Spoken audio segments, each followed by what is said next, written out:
guys. I'm Liz Bradley Adams. I work as an assistant head teacher in a special needs school.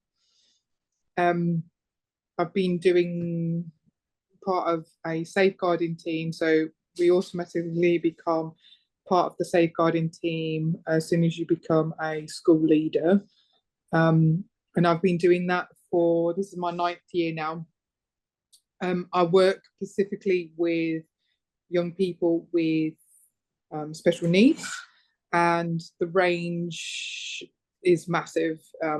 So my previous school, the pupils had cognition and learning, and they were very complex. Whereas the school that I'm working currently for the last couple of weeks is SEMH, so they're high functioning young people, and they work towards around their age expectation. So it's young children that have emotional difficulties and social difficulties. And then we've also got our lower pupils who have extreme complex needs and are working in a very sensory kind of environment and manner. Is the PowerPoint going to be shared? I can't really see it. Sorry, Derek. Yeah, a moment. Yeah, did you need the PowerPoint shared from our side, Liz? Oh yeah, because I thought that's what we were doing. That's okay. No, I just had it as a backup, but I can share it if you can't. Okay, sorry. No, yeah, I've had a bit of a nightmare this morning with computers and things. I've just switched over laptops, and the other laptop is just like completely Microsoft. It does everything just Microsoft. It doesn't like anything else. It's a little bit difficult. So I'm on my iPad now. So okay. Just let me know when you want me to go to the next slide. Okay, no problem. So the things that I'm going to be covering kind of just relate a little bit onto what Derek Simon was just talking about people's social and mental health. There's going to be a lot of that in safeguarding. The information that I've put together, it's quite wordy. There's a lot of information to take in. I'll be kind of going over it, but these slides will be shared with you, I believe, so that you will be able to go into it a little bit more in depth. And then any questions and stuff, I'm more than happy to take those, obviously time permitting. I kind of don't want to underestimate how important obviously this is. And if I push past like some of the information, it's not because I don't think it's important. There's quite a lot of information to get through within the time. Let's get the PowerPoint to be shared. The first aspect of safeguarding is understanding what it is. Safeguarding and child protection often are the two terms that get confused between what it is.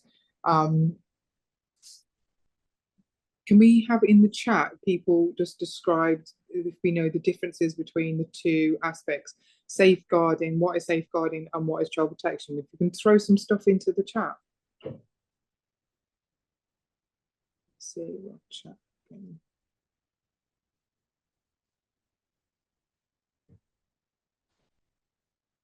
Does everyone have access to the chat? No. Which chat? Sorry. The Zoom chat. Sorry.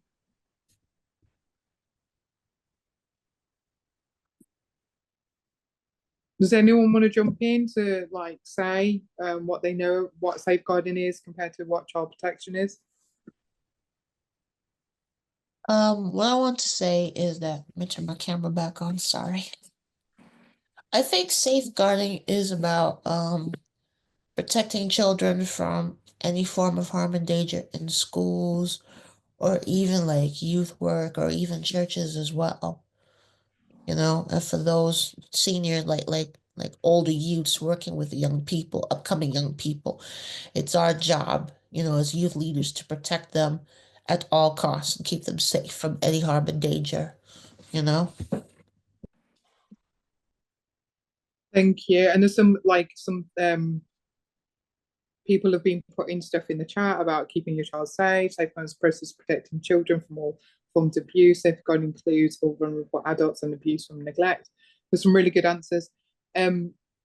We have to really distinguish the differences because we need to know who we're working with because the systems are different. So safeguarding is everything that we do, and it is everybody's responsibility. It is not one person who's got a name above a door to just protect children. It is every single person that works with young people and vulnerable adults. And safeguarding can extend to adults as well. When we say vulnerable, that's such a big category. But child protection is a little bit different. So child protection is the action that you take in order to protect a child. So when you've actually reported it to social services or something, or you are going, a child under 18, person under 18 might be under a child protection order. It means it's an action that's been taken for those children. Are we any closer to the PowerPoint being shared? Yeah, sorry, bear with me. I think my options to share are quite limited. Okay. With the access. Sorry, give me a minute. This is going well today. Yeah, Yeah. I would have got it up as well, but I can't because yeah, the situation is right. So safeguarding is the everybody's responsibility, and it's really important that people understand that because I've heard lots of people that have worked with me previously say, oh, it's the person who is like in charge of safeguarding at the church or at school. Obviously they say, oh yeah, it's their responsibility. But it's everybody's to protect children, especially when you're in a position of responsibility. And that could be anything. That could mean that you are, it could be that you're the cleaner in the church, or you're the person who, I don't know, cooks food at church or whatever. It doesn't matter what your role is. You have a responsibility to look after the children in your environment. So it's not just when you're just directly looking after them, for example, children's ministries. It's everybody that is around children. You have a responsibility to make sure that they're safe. And the responsibility is an important one because that actually stands with legal rights as well, because if you knew about something and did nothing, then that's when you can be compromised as well. It's you always need to take action, and then this training will talk about the action that you can take as well. Here we go, yay. Okay, so if you can go to the second slide.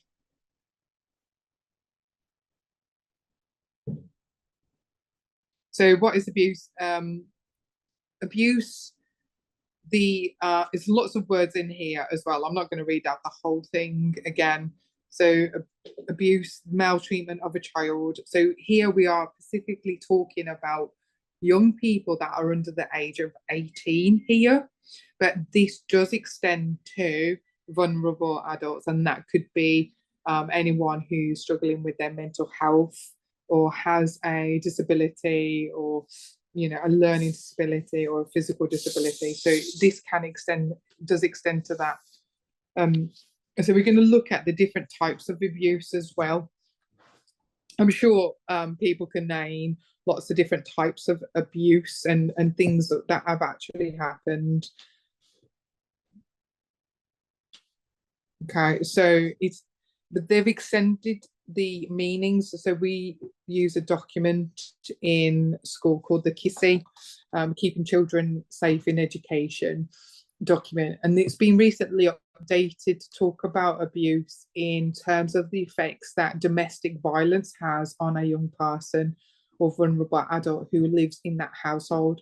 If previously it wasn't seen or classed as a type of abuse, but we know that when domestic violence is happening within a household, it does affect or impact the young people that are in that household as well.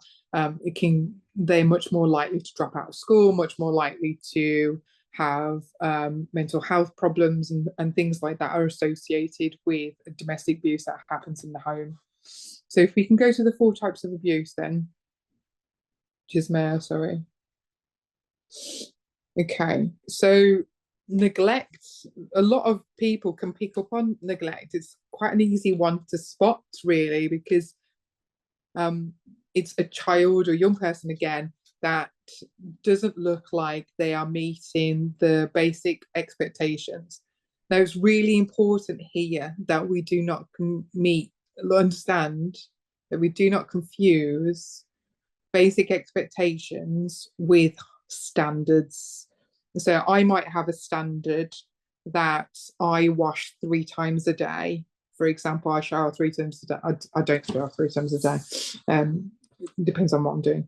But that might be my standard. And I might expect everybody else out there in the world to shower 3 times a day. So when I go near someone and I say, oh, how many times have you had a shower today? And they say, oh, I've only had 1 today. And I'm saying that my standard's 3, that doesn't mean that young person's being neglected, because my standard is 3 times, they might be 1 time. That doesn't mean that they're neglected. Neglected, we're talking about persistent failure. And this is the key word here, is persistent failure to meet basic expectations of looking after a child and attending to their psychological needs and physical needs. So physical needs, we're talking about food, drink, like a bed to sleep in, clothing.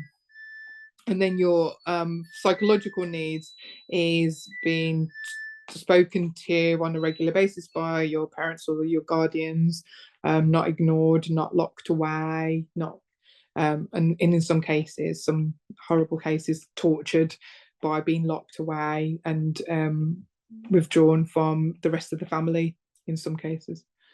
So neglect involves parent carer failing to provide adequate food, clothing and shelter. All right, and it's the persistent failure. It's not about if they don't meet your standards. So if their hair is a mess one day or a couple of days in a row, that if they don't meet your standards, that's not neglect, but it's the persistent failure to have those basic needs met. So can we go on to the next one, the emotional? So some of this information drops off the slides here, but they will be sent out. So emotional abuse, again, it's the persistent word that is the key here, because we all know as parents, or if you have younger siblings and stuff, you might sometimes dismiss them when they've come in from home and they want to tell you everything about what's happened with their friend or something, and you've dismissed them. We're not talking about when you've done it on a one-time basis. This is a persistent emotional maltreatment. It might be, as a parent, we're allowed to have a bit of a down day. Oh, do you know what? You need to give me a five minutes break, or I can't hear you today, or something. It's really important that we understand it's persistent emotional maltreatment of a young person, because as adults, we all still have need a bit of time just to move away from, people telling us about their day as well. So dismissing on a one-time occasion is not persistent, but doing it over and over and over again, I don't want to hear you, I'm not interested in your side of the story, or whatever, that would be an emotional abuse. It's very difficult to prove emotional abuse, but you'll see changes in child's behaviour over time. So that's the kind of thing that you'll be looking out for emotional abuse. Can you move to the next one? So the next one is physical abuse. Now, this is the one that people always go to as soon as people talk about safeguarding, like physical abuse, about children being smacked, scolded, burnt, hit. There's loads of cases in the news, sadly. More recently, is it Syra, the young Asian girl who, it was reported 4 times to social services and it went through court, and this young lady was still not protected from her parents' abuse. So physical abuse is obvious, the signs are obvious there. You will see bruising, but you will see bruising and marks and cuts and burns in places that are not always the obvious places for a young person to fall down, for example. Sorry, one sec. So we've got, we know that young people fall over. We know that they hurt themselves. We know that they play lots of sports. You're more likely to play sports, be more active when you're younger. If they hurt themselves, bruise themselves for any reason, we understand that that is not caused by their parents or people that are caring for them. So that's not physical abuse if they're just getting lots of bruises. I know my children are covered in bruises all the time from their football games, but when we're talking about physical abuse, we're talking about young people that have been intentionally hurt by their parents. Now, it is not against the law in England to smack your child at the moment. You know, there are things and plans to be bringing it in. In Scotland, it is against the law to smack your child. In England, it's if you make a mark on your child is when it becomes a very difficult area to defend. So you're not allowed to make a mark on your child if you do chastise them and smack them. But I believe in the next year or so that will be changing as well. Can we move on to the next slide?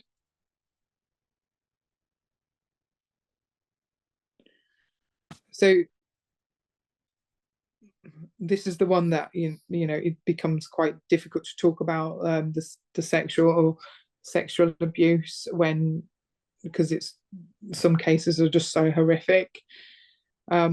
Enticing young people to take part in any kind of sexual activities, but this is also exposing young people to any kind of videos or photographs of sexual violence,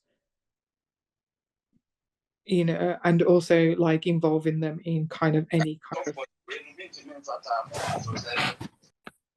of sexual acts.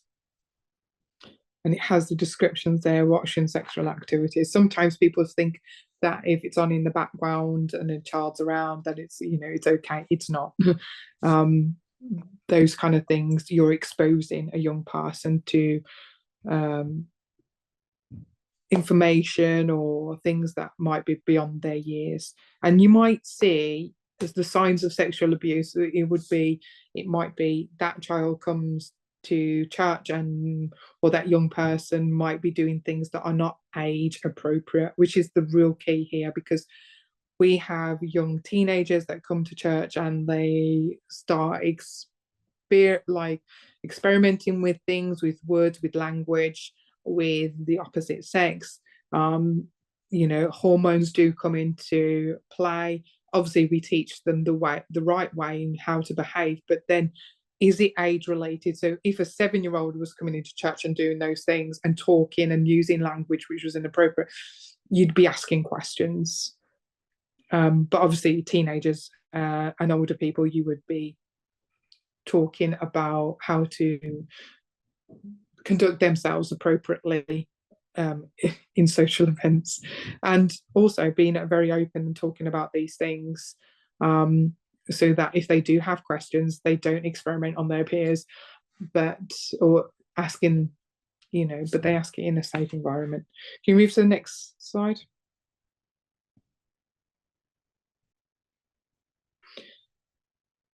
So here again, these are like things that happen that are signs of abuse, and some we've already talked about: poor personal hygiene. And remember, it's not about standards, it's persistent poor personal hygiene, passive aggressive behaviors, so changes in behaviors particularly. So it's not just about a child always has these passive aggressive behaviors that might be related to a learning need, but it's changes in behavior which you're looking out for. And that is for people at any age. You're looking at adults as well. Sexual knowledge inappropriate to their age, injuries causing concern, so any bruises, especially around the torso area and the head area. if a child gets hurt playing football or basketball or something like that, they're more likely to get bruises on their knees and or like down their shins, and elbows maybe. But in areas that are like their back and their stomach and their chest and their head and face, bruises to those areas, definitely need to be raised as a concern. Any bruise would normally be raised as a concern, but those are particularly need to be mentioned. Compliment to significant people. So this one's quite an interesting one. Unnaturally compliment, like compliant to significant people. So we all have those children in a class or when we're working with young people who are overly keen to support you. I'll get the box for you. I'll get the I'll do this for you. And sometimes these young people go unseen and missed because they're just being good kids or good people, like they're being helpful. Sometimes there's a reason behind their compliance. Not always, but sometimes there's a reason behind their compliance. They might be expected to do a lot of things at home. They might be caring. Young people might have to care, and so they might be experiencing difficulties. So just because someone is compliant and well behaved doesn't always mean that there's not issues. So those are kind of behaviors that I also need to be looking out for. Compulsive stealing and scavenging. I've seen quite a few of those cases where children have been eating from bins, sadly, or taking from other children. Non-organic failure to thrive. So that's just low mood, so like depression and things. Regressive behavior, so a young person who can toilet themselves in like independently, then regressing to not being able to do those things. So kind of any kind of regression, and physical, emotional, mental development lags and inconsistent accounts of injuries. So, oh, how did you get that injury? Oh, I don't know. Those all are indicators of abuse. Can we go to the next one? The next slide talks about SEND vulnerabilities. So obviously that's my area, but we would be surprised at how many people within our churches have learning needs that we are probably unaware of. It's really important that we have some kind of understanding about how they are so vulnerable, because they might not have fully understanding of what is happening to them. So they might be experiencing something, but they might not be able to tell you verbally. They might be need to sign because they've got hearing difficulties. They might have sight problems. They need intimate care. So people that need support going toileting are much more vulnerable to abuse and being dependent on adults for care. There was that case, it was in America, where a person with special needs, she was an adult, but a care worker was actually convicted of getting her pregnant because she wasn't able to tell anybody what was happening. It was very, very late into the pregnancy when they actually found out what was actually going on. Can we go to the next one? So contextual vulnerabilities are about the situation that a young person might be in.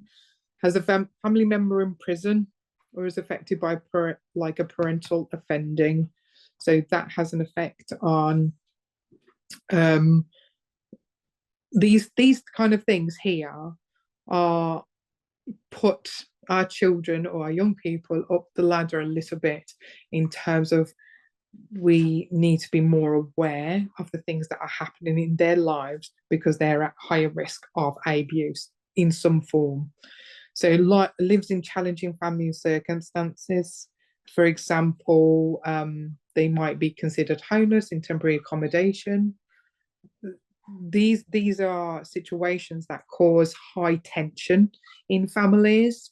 So because it might be parents lost a job and they're, or a guardian's lost a job and they're experiencing lots of stress, that has effect on the young people in that home as well.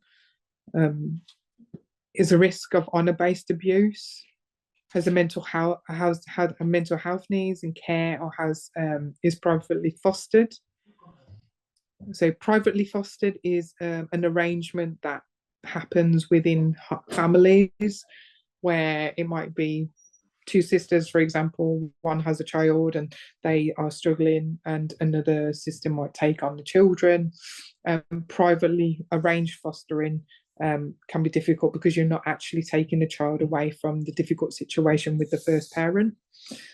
Affected by domestic abuse, again, that's a big thing that the government's pushing now, about the effects that are the people who live in the household, not just the person it's happening to. As a young carer, misusing drugs or alcohol, is frequently missing from care home and persistently absent from education. We also might extend that to being absent from church, for example, but we see the family. So just keeping an eye on those kind of things. Attendance records are really important in whatever club that you're doing, so you can always check and chase up on these young people. Can we go to the next one?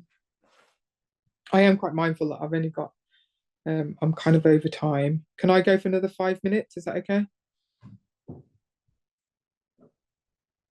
Yeah, that's fine. That's fine. Is that okay? Literally, like, this, just going to whisk through this because we will share the slides out, and if you go through them, and we can ask questions through, if you write them down, you can send them through to me, and then I'll respond to them if that's fine, Derek. Yeah, I'll That do it is through fine. Derek. That's fine. Okay. So record keeping is really important that we do it. So you've suspected abuse, you've seen it, or you've seen some evidence of abuse, or you've heard something, you've seen an action taken by an adult that you don't like. It's how you keep those records and who you report it to. So within the your church, you should know who is in charge of safeguarding, and those people are the ones that you report any kind of concern on any level.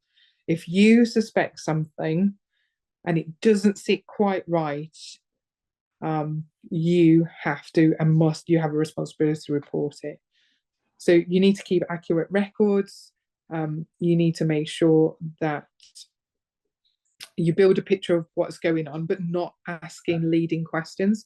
So you're not asking, oh, did your mum do that? Or did your dad do that? That's a leading question because I put a person into that. You ask open questions where you can ask if, so how did you do that? Or what, oh, how did you get that? What were you doing? Where were you? You can ask open questions, but you can't ask leading questions. And then you can record this and you can write it down. There's absolutely nothing wrong with you writing and recording down the responses to those questions, because you want to be able to pass on the most accurate information that you possibly can to your safeguarding lead. Now, it is really important. Sometimes our young people might use profanity words when they're reporting something. It is so important that you include that in your responses and not cover those up. When you're writing your responses to the questions, you write exactly the words that they say, because we're trying to keep this factual. And also, it's really important, one of the last things I'm just going to say is, when you're recording information before you pass it on, is try not to be emotive about the language that you're using. And I mean by that is, we have lots of reports where the staff member will talk about them and how they feel in that situation. Oh, I've seen Johnny and he's got a bruise on his chest. I feel that this is unacceptable and I'm really upset about this. And they start talking about how they feel about the situation. That's not accurate recording. You're not getting a good factual picture about that young person. It is absolutely nothing to do with how you feel and about what you were doing at the time. It's got to be about that young person. I've asked them this question: how did you do it? Where did you do it? When did it happen? And these are the responses that this young person has given me. Okay, so can we just flick through the next slide quickly. We've done record keeping. You would pass this straight on to your church DSL. And now it's really important also that we remember that if you have a problem with your safeguarding lead, you know, that it might be an issue around that person, or you're past that, it goes straight to the NEC. So any kind of report needs to go directly above their heads.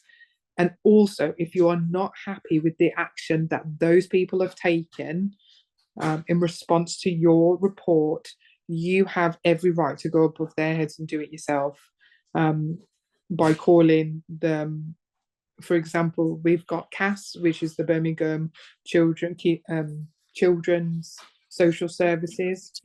You are able to go above the people's heads if you are not happy with the responses. Remember, you can be brought into the picture if a young person said, well, I told Karen and she didn't do anything about it. Then you are brought into the problem because you did not do anything to protect that child from further harm.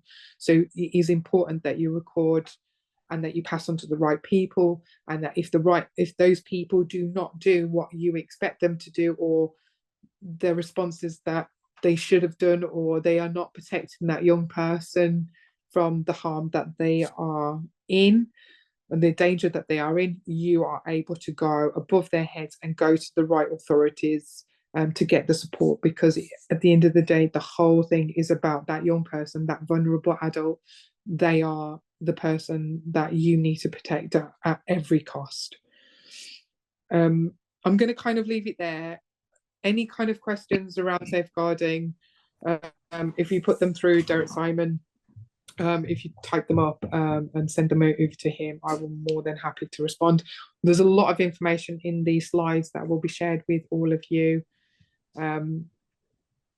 Yeah, so if you read through it and go through and take a little bit of more time. I know safeguarding, sometimes when we have safeguarding training, we think it's quite boring. Oh, this again. But it is so important. It's so important that we get it right for our young people and the young people that we work with. Just again, last thing, there has been lots of cases as well recently that have been in the news, in social media, about churches particularly covering up things that are happening to young people because they go and pray with their parents, or you know, ask for forgiveness. No matter what our religious beliefs are, we still have to follow the system of reporting and protecting our young people within our church. Thank you very much. Just want to say thank you so much for what you have said. I don't really think that we've given enough time for safeguarding. It is so incredibly important, as has been said. We need to ensure that our young people and people who are vulnerable are really looked after.